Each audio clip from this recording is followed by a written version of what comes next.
আসসালামু আলাইকুম ওয়া রাহমাতুল্লাহ। প্রিয় দর্শক, ডাভিতে প্রকাশ্যে ছাত্র শিবির, ক্যাম্পাস জুড়ে আলোচনা, কৌতূহল।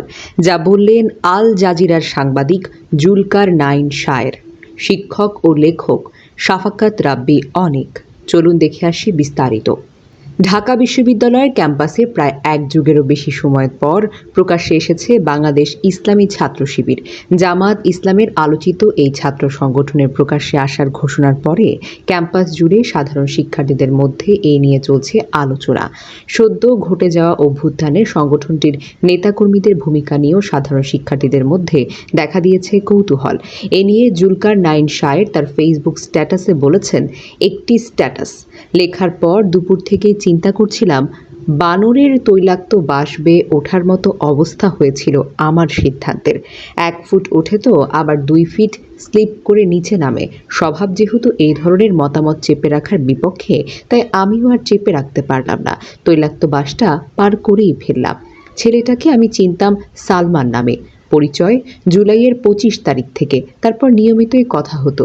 আমার খুব কাছের বন্ধুদের একটা নেটওয়ার্ক অতি গুরুত্বপূর্ণ কিছু সমন্বয়ককে নিরাপদে রাখার ব্যবস্থা করে।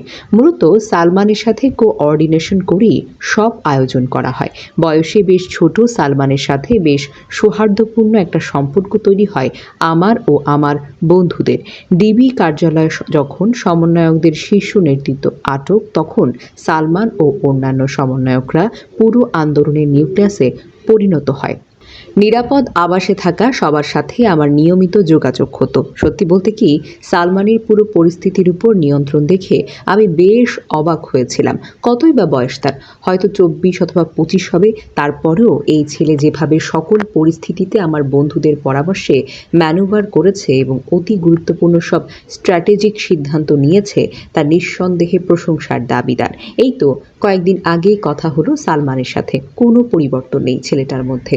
নিরহংকার সে একই সালমান।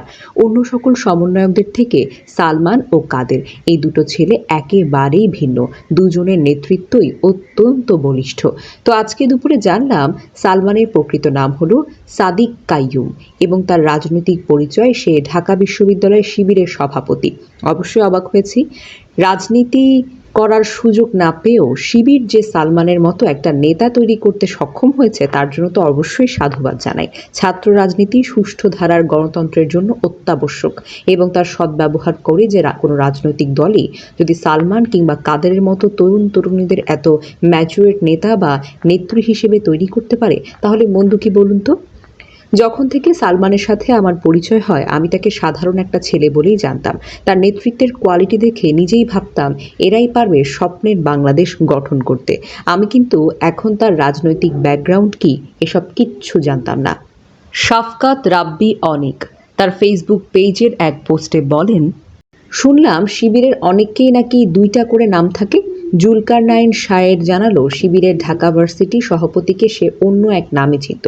মরহুম কামারুজ্জামান সাহেবের ছেলের ওয়ালে জানলাম তার বাবার ছদ্মনাম নাকি ছিল মাসুম, আর মরহুম পীর কাশেম আলী সাহেবের ছদ্মনাম ছিল নাকি মিন্টু। বাংলাদেশের ইসলামী রাজনীতি করার সিস্টেমেটিক যন্ত্রণা থেকে রক্ষা পেতে তারা নিশ্চয়ই এই কাজগুলো করে থাকে। এই সিস্টেমেটিক যন্ত্রণা হলো একটা বৈষম্য। এটা সমাজ থেকে দূর করতে হবে। শিবিরের বিরুদ্ধে নানা রকম জুলুমের কারণে তারা নানা ট্র্যাকটিক ব্যবহার করতে টিকে থাকে।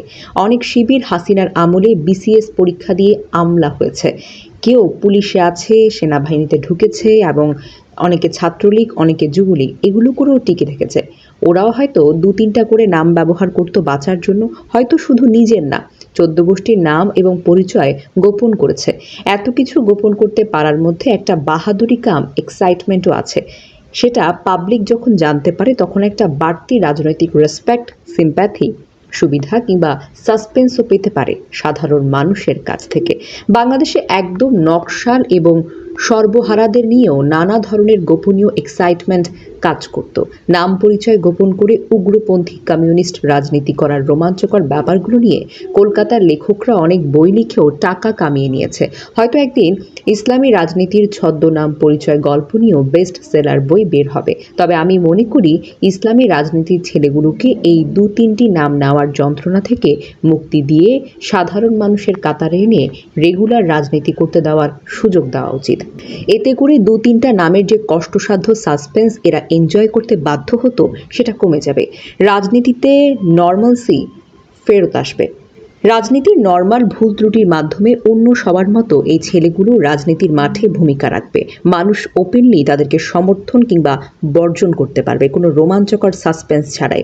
রোমাঞ্চকর সাসপেন্স বন্ধ হওয়াটা অবশ্যই জরুরি। বাংলাদেশের সবাই যেন বাবা মায়ের দেয়া জাস্ট একটা নাম ব্যবহার করে রাজনীতি করতে পারে, সেই লক্ষ্যে আমরা সবাই কাজ করব। সাসপেন্সবিহীন একটা সমাজ সব ধরনের ছাত্র সংগঠনের জন্য অবশ্যই ভালো হবে।